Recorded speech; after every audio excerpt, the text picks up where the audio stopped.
Ada satu doa pendek yang diajarkan Allah melalui Al-Quran kepada kita semua.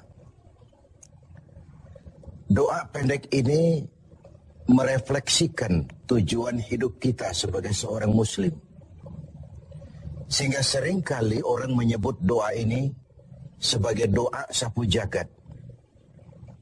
Yaitu Rabbana atina fid dunya hasanah wa fil akhirati hasanah wa qina adzabannar. Wahai Tuhan kami, berikan kami kebahagiaan di dunia ini, kebahagiaan di akhirat nanti, dan selamatkan kami dari azab neraka. Dunia dan seluruh isinya sesungguhnya merupakan tujuan hidup jangka pendek dari setiap pribadi muslim. Tujuan jangka pendek yang mengantarkan kita untuk meraih tujuan jangka panjang, yaitu akhirat dan ridho Allah Subhanahu wa ta'ala.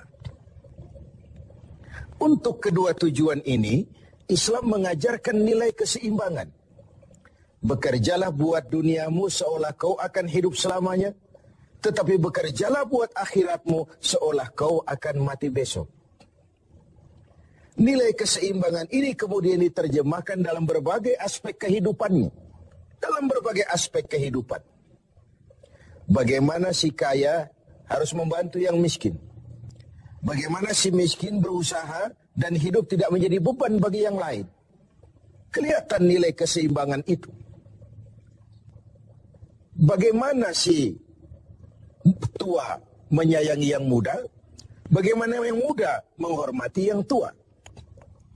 Bagaimana tuan rumah menghormati tamu, bagaimana tamu menjadi orang yang tahu diri. Ini semua merefleksikan adanya nilai keseimbangan. Jadi seakan, Bung, ini dunia. Ambil apa yang perlu. Nikmati apa yang boleh. Kalau bisa jangan gagal kau di dunia ini. Tapi kalaupun kau gagal di dunia, kau kan masih punya akhirat. Inilah sumber optimisme kehidupan seorang muslim. Dia tidak boleh gagal kalau bisa di dunia ini. Tapi kalaupun gagal, kau masih punya akhirat. Nah, karena kau punya akhirat, caramu mencapai dunia ini diwarnai oleh keyakinan terhadap adanya akhirat nanti. Ini yang menyebabkan seorang muslim berbeda dengan yang lain dan dia tidak terjebak menghalalkan sebuah cara untuk mencapai satu tujuan. Keyakinan adanya akhirat melahirkan etika dalam kehidupan seorang muslim pada cara bagaimana dia mencapai dunia ini. Dia tidak terjebak menghalalkan cara. Dunia ini tujuan jangka pendek. Ambil apa yang perlu, nikmati apa yang boleh, tapi jangan membuat cacat akhiratmu karenanya. Inilah yang membedakan kita dengan yang lain. Iya sih, saya kepengen kaya. Tapi kalau korupsi, akhirat saya bagaimana nanti? Iyalah, saya kepengen naik pangkat, tinggi jabatan. Tapi kalau fitnah orang, hantam kiri, sikat kanan, teman jadi lawan, lawan pun jadi teman. Akhirat saya bagaimana nanti? Ini melahirkan etika pada tata cara mencapai kehidupan dunia. Tidak terjebak menghalalkan segala cara untuk mencapai sebuah tujuan. Karena apa? Tidak satu perbuatan dunia yang bagaimanapun kecilnya yang tidak akan berakibat akhirat. Raih duniamu, ambil apa yang perlu, nikmati apa yang boleh, tapi pada sisi lain, jaga jangan sampai dia membuat cacat di akhirat nanti. Nah, seorang muslim yang baik tentu yang pandai meraih dua tujuan ini.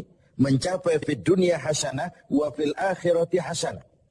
Sementara Rasul pernah mengajarkan bukan orang yang terbaik dari kamu. Orang yang hanya mengejar dunia dengan menyia-nyiakan akhiratnya. Seperti juga bukan orang yang terbaik yang mengutamakan akhirat dengan menyia-nyiakan dunianya. Tapi orang yang terbaik man jama'akuma. Orang yang pandai mengkombin antara keperluan dunia dan kepentingan akhirat nanti. Nah, untuk mencapai tujuan ini, tujuan dunia Dunia sebagai tujuan jangka pendek bisa dicapai dengan ilmu, dengan sains, dengan pengalaman, dengan nasib. Makin banyak ilmu, makin mudah meraih dunia. Makin syarat kita dengan pengalaman, makin mudah meraih dunia. Atau karena faktor nasib. Lalu kita bisa meraih dunia. Sementara akhirat hanya bisa diraih dengan prestasi ibadah kepada Allah Subhanahu wa Ta'ala. Prestasi ibadah. Jadi, dunia kita capai dengan prestasi ilmu, prestasi pengalaman, atau karena faktor nasib. Akhirat kita capai hanya dengan prestasi ibadah kepada Allah Subhanahu wa Ta'ala. Kalaupun ada efek dunianya, dari sholat kita, dari puasa kita, dari haji kita, dari zakat kita, itu sekedar side effect. Tapi sasaran utama adalah akhirat dan ridho Allah. Untuk mencapai dua tujuan ini, Allah memberikan alat untuk mencapai tujuan. Dan dalam kaidah usul fikih dijelaskan bahwa lil wasail hukmul maqasid. Alat dan tujuan hukumnya sama. Jadi kalau tujuan ke situ, alatnya harus ada untuk membawa kita ke arah itu. Saudara wajib naik ke loteng. Tidak bisa naik ke loteng kalau tidak ada tangga. Maka tangga itu menjadi wajib adanya. Nah, untuk mencapai dua tujuan ini, di dunia hasanah wa fil akhirati hasanah, Allah memberikan alat kepada kita. Apa alatnya?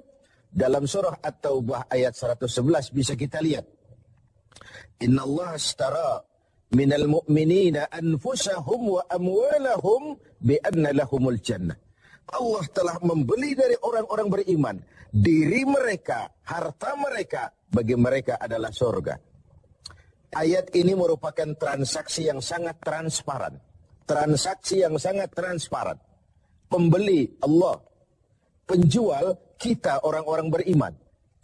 Dagangannya amwal dan anfus, harta dan diri. Harganya adalah surga.